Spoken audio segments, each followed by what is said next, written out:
Welcome back to OtakuDaiKun. Today we are celebrating the channel hitting 40,000 subscribers. Now I've heard that that's kind of small for a YouTube channel, but at the same time, a monumental step for us, and I'm going to celebrate that by interacting with you guys and answering a lot of the questions that you've asked me in a Q&A post that I put on the community tab. So I'm going to go ahead and answer everything that I can.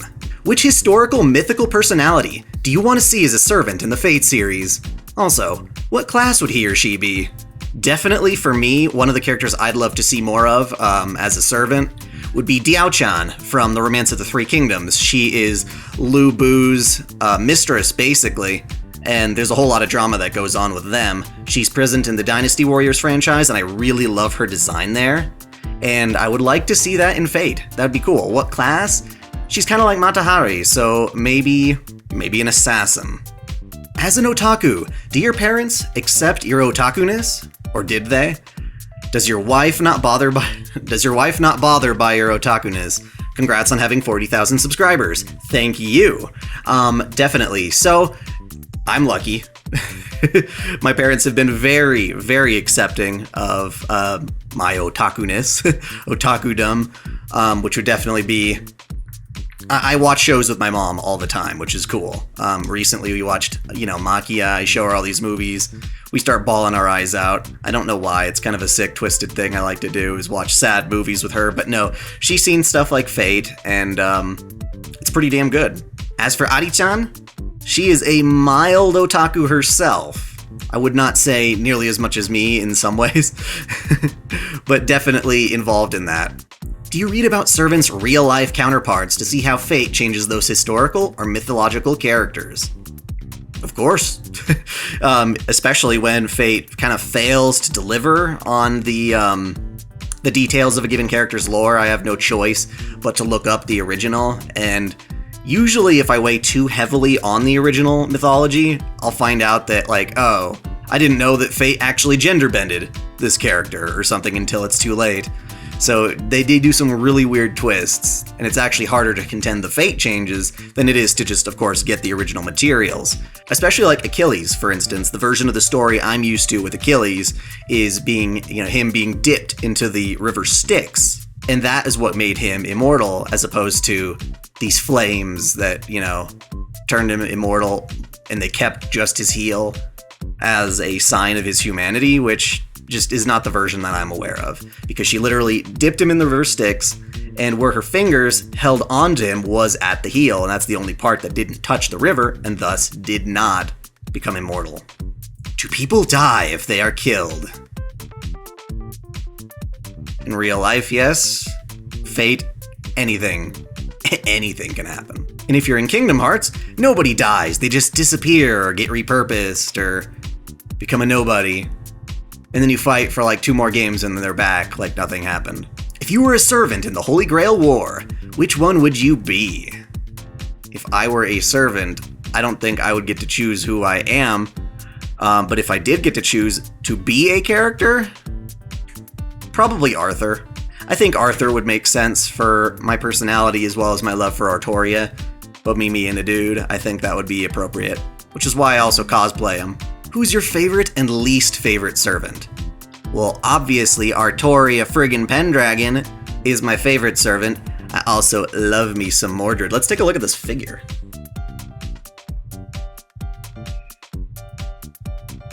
Gorgeous. This is an $8 figure that came from Japan. Prize figures are awesome. My least favorite servant. Probably Mephistopheles? I don't like him. I do not like him. But then there are a bunch of others. I think Spartacus is kind of really gross in terms of design, at least in Fate. Caesar, not a huge fan. Kind of all the anti-waifu, to be perfectly honest. Why do I like Artoria over Rin or Sakura? Because Artoria is a badass knight. She's noble, she's cool, she's very chivalrous, all those traits. Rin is definitely a close contender. Sakura, less so. I don't know why, but I kind of have just... Sakura's too pure, I guess. She's too innocent at least as far as the way that she acts. It's too much about her and not about what she does or what she stands for. And unfortunately, that's just a byproduct of how she's designed as a character. Whereas like Rin, we can talk about, what she does, how she is as a magus, what her ambitions are. Sakura's all in reference to Shiro, whereas King Arthur's freaking King Arthur got that whole mythology. He has the coolest sword, yeah. How did you meet your wife? College. Like, I was so ready. I had gotten out of a bad breakup in like my junior year of high school, and so I had to hang around my ex for that whole time, for that last year of high school, which is pretty miserable. And so when college was coming around, I was getting all psyched up. I'm like, I'm gonna be social. I'm gonna meet all these people. I'm gonna try to break out of my otaku shell or something like that, and at least embrace other ideas and people. And we were doing a rock painting thing at my dorm, and I heard this girl mentioning like J-pop or something. So I was like, oh, do you like that kind of music? And eventually we started talking about Full Metal Alchemist, and the rest is history, really. Can you give your opinion on whether Astolfo is gay or not? Astolfo is not gay. But at the same time, I think that all does come down to how he identifies, which is tricky because we all refer to him as a he. In life, that's definitely how it was. But as it's been pointed out, if you actually look at his servant records, like his servant stats, I guess, if you were a master and you could read them and stuff like that, Astolfo has purposefully scribbled out the gender section, the sex section of, his spirit stats. So it's a secret. But at the very least, Astolfo, unlike the majority of fan art of Astolfo, likes women. Did you achieve a harem yet? What the hell does that mean? I've got a figure harem. I've got some dakis, we'll get into that. Fictionally, yes. Reality, I would not want that. Who is your favorite anime character of all time? Artoria! Yes, the King of Knights. Hands down, favorite character. But, because you probably already knew that, my runners-up, of course, are Alyssa from God Eater, Ryuko Matoi from Kill la Kill, Shiki from Kana no Kyokai. Definitely, top-tier badass waifu. That's definitely what I go for. Out of all the servants you know, which ones are your favorite? I sure know a lot of servants. Again, I've said it before. Artoria is probably my top. Then there's Mordred. Maybe then there's Shiki and Skahak. We start branching out from there. I think Nito Kreese is pretty cool. Musashi is phenomenal. What's your favorite servant class? Saber. Just saying it's fun. Just saber as itself is just a cool word for a sword, and I love it. Why do you think Fate works? Is it mostly because of the design? The iconic mythological stories behind them? Or are they just really good at advertising their products? Well, that's funny because I don't think Fate was nearly as popular until, FGO came around and namely Ufotable put them on the map with Fate Zero. That's when I think more of the casual people started to really get invested in what is Fate. And why does it work so well? Kind of want to think that too. I think Ufotable was able to show people outside of the visual novel community just how intense Fate could be, from its sort of dark atmosphere, its really crazy action, its deep, enriching characters. There's so much that makes it awesome there. Iconography is a huge one, because Fate is allowed to have so many striking characters visually. Whether it's Apocrypha and you got Mordred, or you've got, Artoria and all the other characters. Rin herself is a very iconic, outstanding character that even a lot of Twin Tail characters just don't have that same visual pop that she's got. Not to mention, it's a pretty deep investment, so if you get involved with Fate, and you learn about it, it helps you jump out into other Type Moon works and things like that. One Fate leads to another. It's kind of like Pokemon. If you're into Pokemon, then you can play tons of games, expand yourself for hours and hours and hours. And Fate can be very much the same. What's my opinion of Code Geass's writing? I love Code Geass. I think it's very clever for a lot of times, but at the same time, my very first view through it was pretty frustrating. I think it gets kind of on a high horse when it starts talking about the whole Ragnarok connection and all that stuff going on with the sort of the afterlife, the undead, the collective unconsciousness. It's kind of ridiculous. Not to mention, as much as I love the whole kill the Japanese section of the story, it is pretty far-fetched that Lelouch would say something so outright stupid as that. It seems kind of like wishful thinking that he would come up with those words. But ultimately, I think it's totally justified, because for every little slip-up they've got, they've added so much depth and richness to really make a cool story. What Fate, novel, manga, game do you wish to be animated, and why? Now, of course, I would love the last episode of Rialta Nua, where, Artoria meets Shiro and Avalon. As much as I love the Studio Dean adaptation for focusing so much on Saber, I would love Ufotable to give it a shot as well. But at the very least, include the last episode scenario where Shiro and Artoria meet in Avalon. That itself, I think, is just the one thing that never got animated, and it makes me very sad. But outside of Fate, the one that I definitely want them to adapt is Mahotsukai no Yoru, which, unfortunately, we haven't gotten much exposure to because it's a visual novel that has yet to be fully translated by fans. An animated adaptation would kind of really push that along. Kinda like Fate Apocrypha, where its anime definitely pushed forward the localization. That entire story has been translated and dubbed, while the light novel itself, I don't think the last volume has. Could you please do a video on Fate Prototype? Please, because I would really like to get into it, but I'm struggling to find info on it. That's tricky, because Fate Prototype doesn't actually exist. It's not a work outside of its own OVA, but it does have light novels that are prequels to Prototype, which is just extra confusing. It's a whole nother rabbit hole I still need to dive down into, which is the only reason I haven't really done the lore of Arthur yet, because as much as I know about Artoria's lore, I would want to talk about all the things that Arthur does uniquely. But definitely it's something that I will be working on. What fate servant would you have if you were in a Holy Grail war? Now technically we don't get to choose that, it's based on our compatibility with, a given servant. How we are as masters, our personalities, things like that. Obviously I would love a Saber servant of some sort, as long as it's not Jill.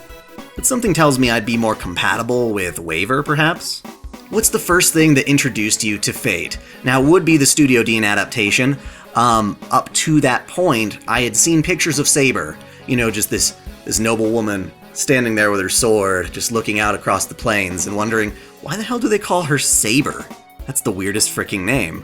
And just her iconic design made me really excited. And of course, the Studio Dean DVDs that I bought just had Artoria in that same exact pose right on the front cover. And I'm like, this looks really awesome. And it was on sale, so we picked it up. It was a really cool show. I definitely had a deep connection with Saber, but I don't think Fate meant as much to me then as it started to later with things like Fate Zero. Have you seen Fate Requiem? I have not. There's a lot of Fate to still be uncovered with this channel, so definitely stay tuned for that. Do you wail an FGO? Have you done the deed? Yes, I have. I wouldn't call myself a massive whale, of course, because I make money off this channel in order to survive, basically. And even then, this channel itself does not support my lifestyle. It's supplemented by all sorts of other stuff. But with the money I get from my day job, I have spent on FGO, namely around like 2 years ago, or however long that was, Christmas, to get my hands on Mordred. What is your favorite adaptation of the Fate series? Probably Fate Zero. I would just jump straight to the thing there. As much as I love Dean for, again, doing a great job of the Fate route, it still is not the easiest anime to go back to and watch just for sheer spectacle. But Fate Zero gives you so many awesome moments of Artoria, and it's such a deep, well-told story. You should probably do a whole video on this. How should Fate Grand Order be adapted into anime? Given how many servants are included, and all the arcs, should it be a long-running series? It's extra complicated now that they've gone ahead and said, hey, let's do Camelot as a movie and Babylon as an anime. Kind of crazy because we're skipping so many of the other singularities, and from what a lot of people are telling me, at least their opinions, a lot of that nobody would want. I forgot pretty much every single thing that happened in Septum. Putting them in an animated form would make them a lot better than their actual stories in the game. Because, I remember Olga, her getting just completely destroyed, felt so much worse in the OVA than it did in the actual novels. You're reading it through on your phone, and you're just like, it's hard to get that same sense of emotion out of just plain text and kind of a lack of CGs. How many body pillows of Fate waifus do you have? Technically just 2 of those, but I'm going to show off my body pillows. Starting with Mordred. She is a beautiful. I will pan it. Can't show you the backside or I'll get demonetized. Then I got myself an Artoria. She's really pretty. Flip that over. But in addition, I got Alyssa from God Eater. She's one of my favorite characters for sure.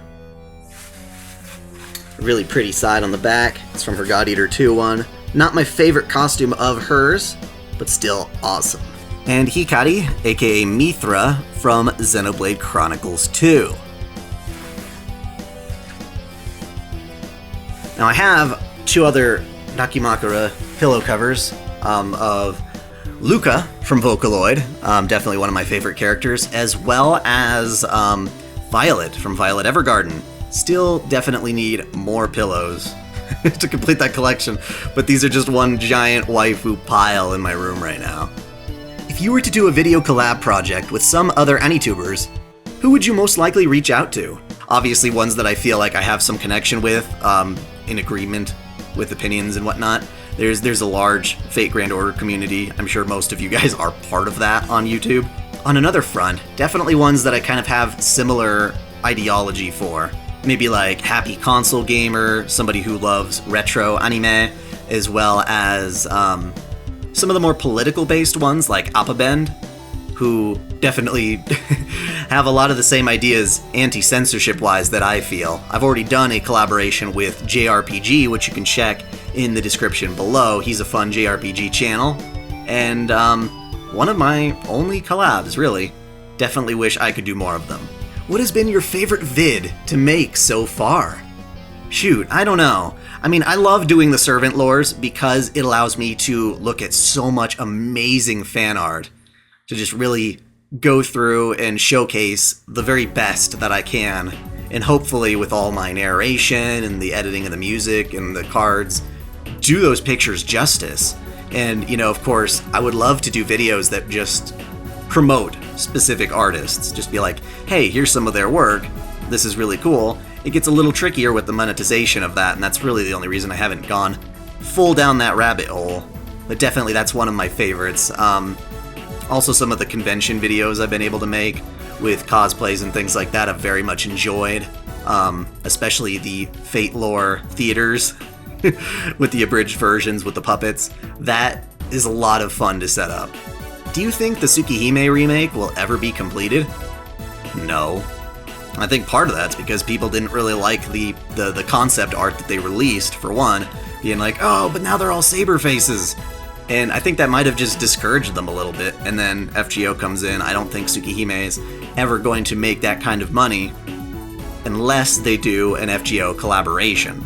Do you own a Dakimakura? Yes. If so, when was the last time you washed it?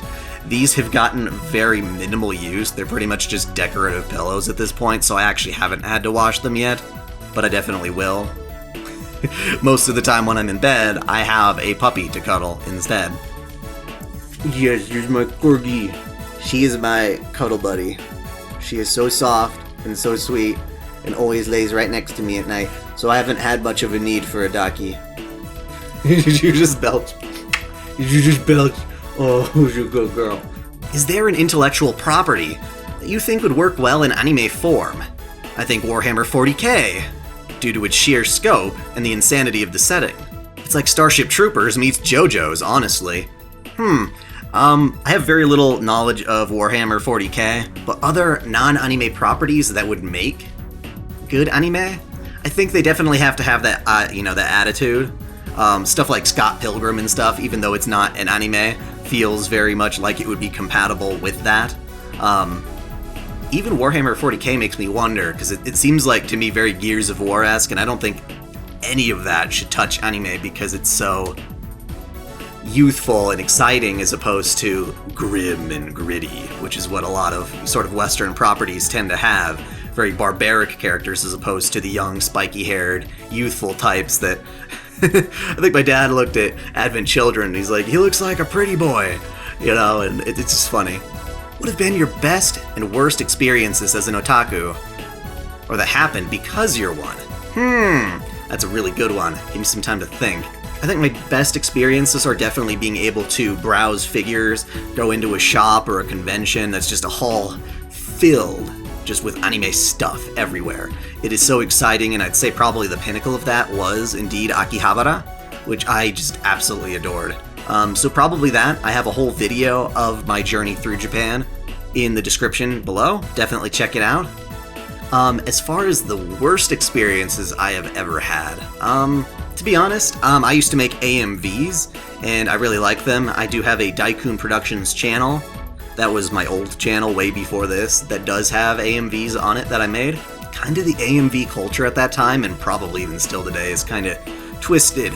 And all I ever wanted to do was have my AMV shown on the screen at a convention I was actually going to attend, to see people's reactions, things like that. And the way I've been treated at my local convention has been really frustrating. They kind of have like an overflow, or they put all the other videos that they don't want to put in the competition. I feel like there's a lot of in-voting on part of the panelists, which is unfortunate. Like putting their own AMVs into the main competition, biased judging, stuff like that. But when they finally did show mine in the overload, they still got all the tech wrong. It was like flickering out, and it just ruined the whole experience. I'm just like, oh my god.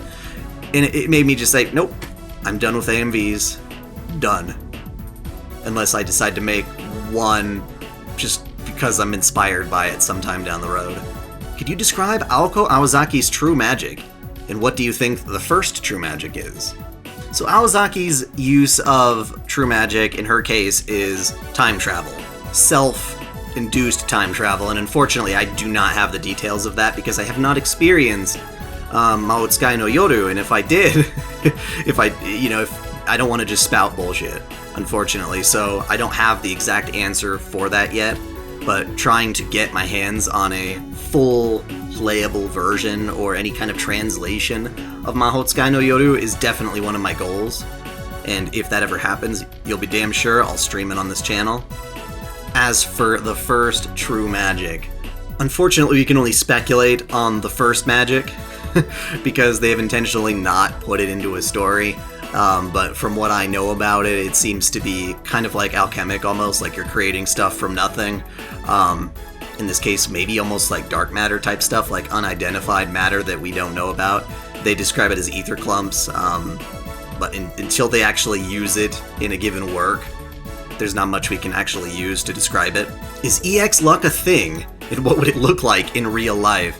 I think if you look in like Live Leak and YouTube, and you'll find those like unbelievable situations where like a guy's walking down the street and a car just flies off the road and almost hits him and just barely manages to scrape by. You know, those kind of things. That's how I look at it as far as, you know, EX luck in real life is just certain situations. Somebody who's not looking throws a basketball behind their head, it goes straight into a hoop.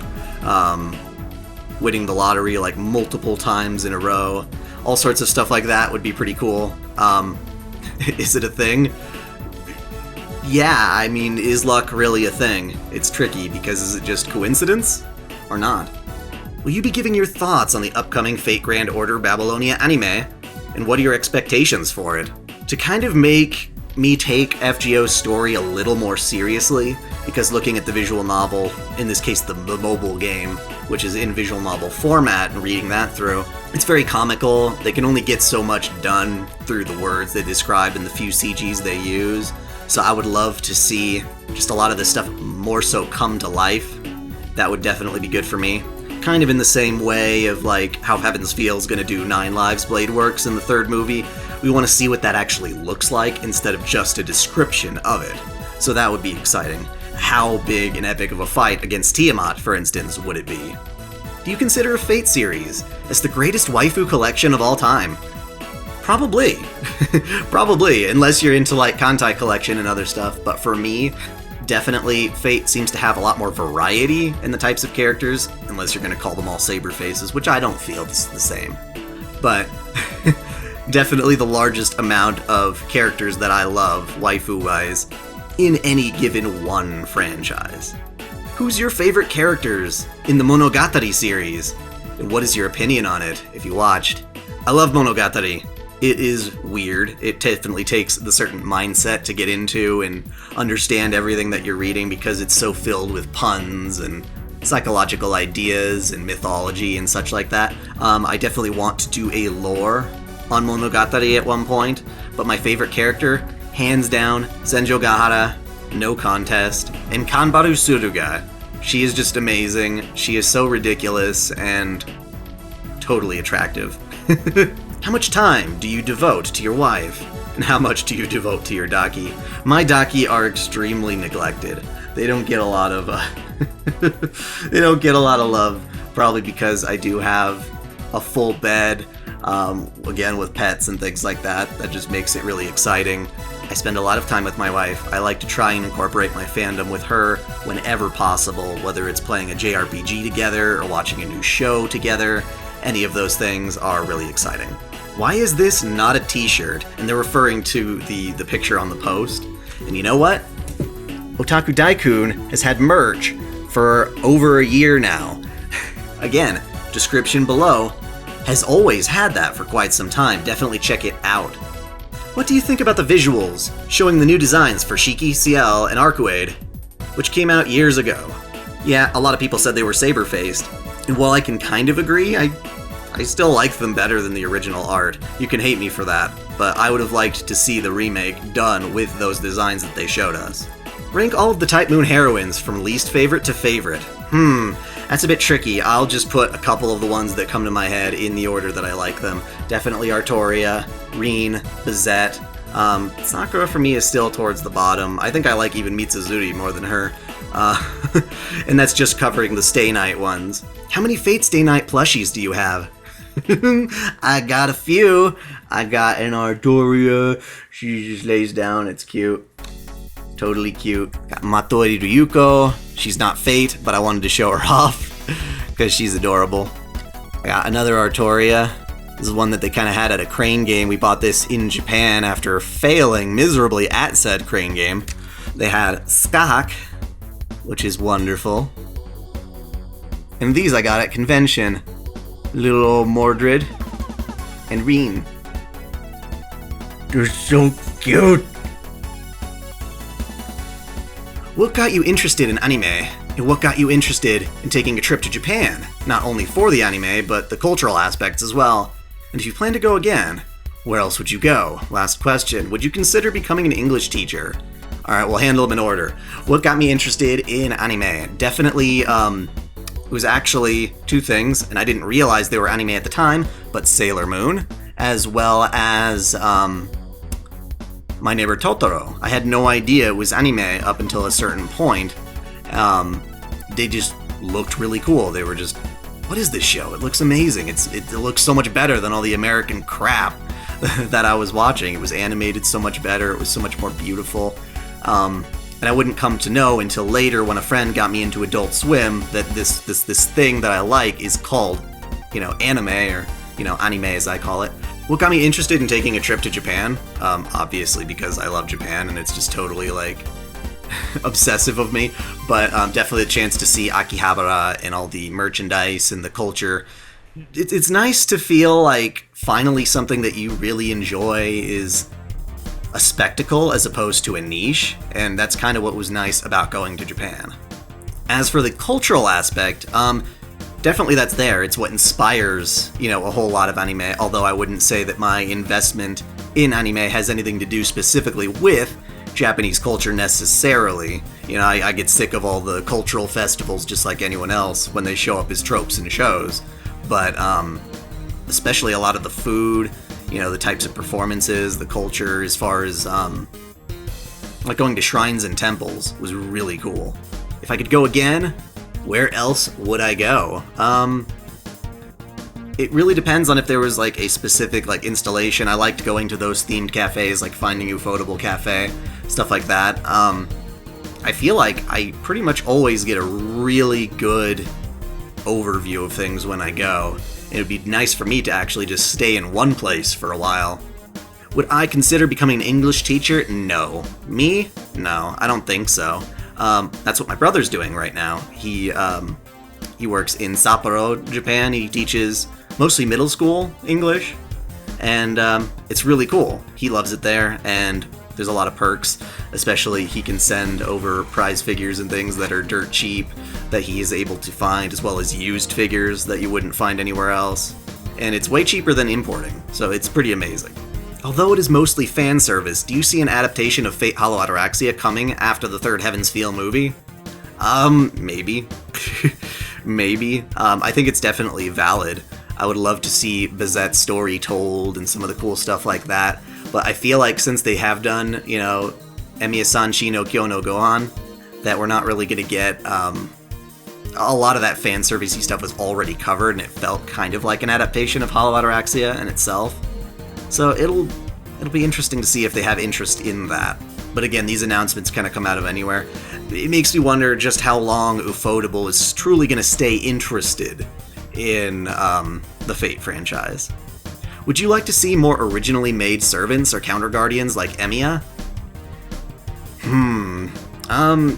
They're cool and all, but I feel like it gets kind of fan servicey and fan fiction-y at a certain point, having so many different versions of Emiya and all these other characters. So for me, I think they have so much more source material to work with as far as actual mythological heroes that they probably shouldn't make up their own just yet. What would you say is the anime or work of fiction that has most defined who you are today? That is so tricky. I feel like an anime that I grew up on would be Initial D. I feel like it's very embedded in my personality, just seeing the show evolve overall, and how I've kind of, moved on from that. It's a bit tricky, but definitely I would say that one, even if it's not my favorite series. Judging from this vid, you have a wife. Do you both just sleep with anime body pillows instead of each other? Is it a mutual appreciation? I think it's more so she tolerates my body pillows as just a fun thing that I have. I don't think she reads too much into that, nor do I personally. But no, we're more cuddly to each other. Like I said, my Dakis get neglected. Aside from the Fate series, Nasuverse, what other series do I like? I have this entire channel dedicated to a lot more than just Fate content. I highly recommend you go through and check out some of my other playlists, because they're all organized nicely into playlists right from the front page. Tons of anime that I absolutely love, and I mention so much of it. I'm usually watching at least 1 or 2 shows any given season. Again, some of my favorites being like Kill la Kill. I love Dirty Pair.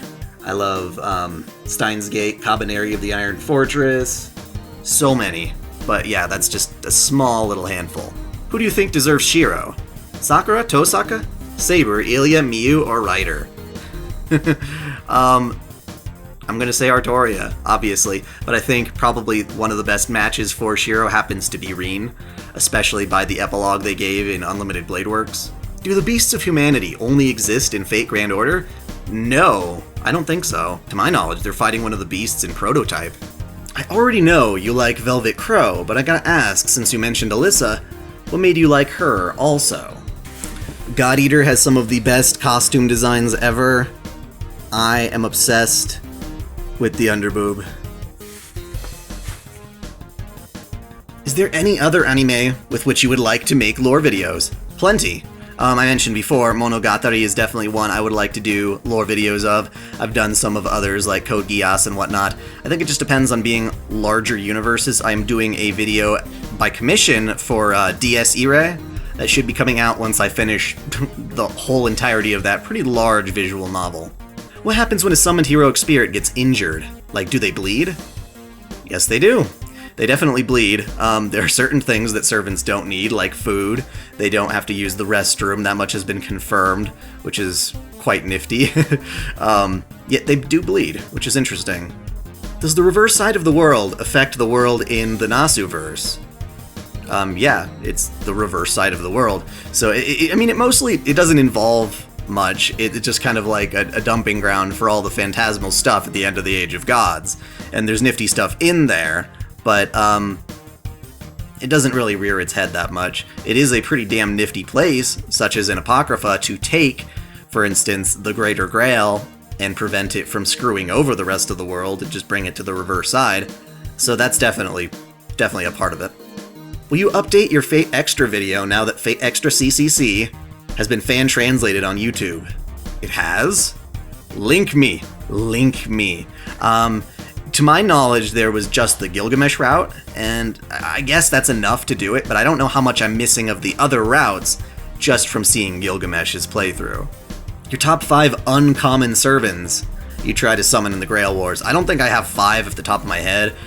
Maybe Ushi. Definitely Ushi Wakamaru. I like her a lot. I don't know if you consider her uncommon. Matahari, definitely. Or are you trying to say rare? To me, it's just the ones that aren't as, like, upfront popular, I guess. If you were to be summoned as a pseudo-servant, which heroic spirit would possess you? Oh, that's a crazy one. I almost feel like it would be another servant, kind of like Waver's case with Zhuge Liang. I'd wind up being some kind of a caster or something. Unfortunately, I don't know who on earth that would possibly be. I don't feel like I am particularly resonant with any given servant, so we'd have to see. What is your honest opinion on our great King Gilgamesh? Yorokobe Shonen! Gilgamesh, he is an extreme douchebag that does bad things, but also does some good things. That does not excuse him from the bad things that he does. So it's just a tricky one. So to me, it's one of those villains where if he does good stuff, at the end of the day, I think he should still be punished for it. No matter how much redemption he tries to claim, ultimately there is that price to pay for the horrible things that he did as a ruler, and especially to me, the horrible things he did to freaking Elia and Artoria, that bastard. Just for the outrage. Hitler, form of Catboy, as ruler class. Then throw the Jewish servant from Apocrypha, you mean Avisebron? In there. Golem versus Catboy Hitler. That is funny. I have no doubt in my mind that, Hitler could be a servant. I think the reason they don't, obviously, is to avoid controversy there. Fate tends to make even the worst, most despicable people have a sign or a side of, redemption to them, something nice. And I don't think the rest of the world is ever ready to look at a figure like Hitler for anything more than just a complete twisted son of a bitch, myself included. Other than the Nasuverse anime, which anime do you like the most and which do you hate the most? I already mentioned a whole bunch that I do like. Generally, I find something I love in all of them. Probably my favorite standalone anime right now is Violet Evergarden, as much as I like Fate. Fate is, it's more of a franchise than it is any given work for me. But what do I hate the most? To me, the anime that I absolutely hate are anime that I feel like should not exist, which to me might be the Xenosaga anime. I've done a review of that, old school video. You can check that in the description below, but to me it's just one of those things where it's like, why does this exist when the superior version has been around, and it's almost like a reboot that doesn't go anywhere and doesn't get finished. It's like, why? The usage of interest, otaku, however, is used for teasing or self-deprecation, but the unqualified term remains negative. Read a wiki every once in a while, weeb. Really? I use the term otaku fully acknowledging that it is not a positive term in Japan. I'm not trying to glorify it necessarily, because I do feel like I dedicate almost too much time to a hobby than I would to consider a lot of other people. But at the same time, I don't give a shit. What is your favorite visual novel you have played so far? Song of Saya, which I very much want to play. Probably after Fate Extella Link, as well as when I'm finally done with Dies Irae. Yep, I definitely want to play that. It's super creepy. Probably one of the most visceral visual novels that I could never imagine, really, right off the top of my head, being adapted into anything outside of its medium. Do you have a top 5 anime villains list? I do have a most despicable villains list, and you can check that in the description. All of these videos will be there for you to watch. Again, I have a whole lot of content that's not just Fate, even though that video does have two different pairs of characters from Fate. Is the archer class truly made up of archers? Some of them. Atalante, she's actually an archer, and I think that's pretty cool. It was very refreshing to actually just see an archer be an archer instead of a dude throwing swords. If Morgan Le Fay were to be summoned as a heroic spirit, what do you think her noble phantasm would be? It's very not specified in any of the works. It's just like mentioned as like a toss here and there with Saber Alter, as well as Vivian, Lady of the Lake, that somehow Morgan is supposed to be an antithesis of Vivian, which is really weird, which is why Excalibur Morgan is the dark side of Excalibur. So I think something like that would definitely play into her lore. Something about just seeping with darkness and vengeance. Maybe she herself could get her hands on an Excalibur Morgan, I'm not sure. But something along that line definitely would fit right within her character. And that's it. Thank you all for submitting these questions. If you enjoyed this video and it gets good reception, I can continue doing Q&As from time to time. Definitely you can feel free to ask even more outrageous questions if you'd like. But it's been a whole lot of fun for me. Thank you so much for all of the amazing support over this time, and again, I'll keep pushing on, and hopefully we'll hit a new landmark soon enough. Until next time, celebrate your fandom. Thanks for watching. If you enjoy this channel, help me beat the algorithm by liking, commenting, and sharing the video, subscribing to OtakuDaiKun, and most of all, smashing that notification bell as if it were your waifu. That way you'll never miss out on all of my anime content, lore videos, live streams, and Holy Waifu Wars polls.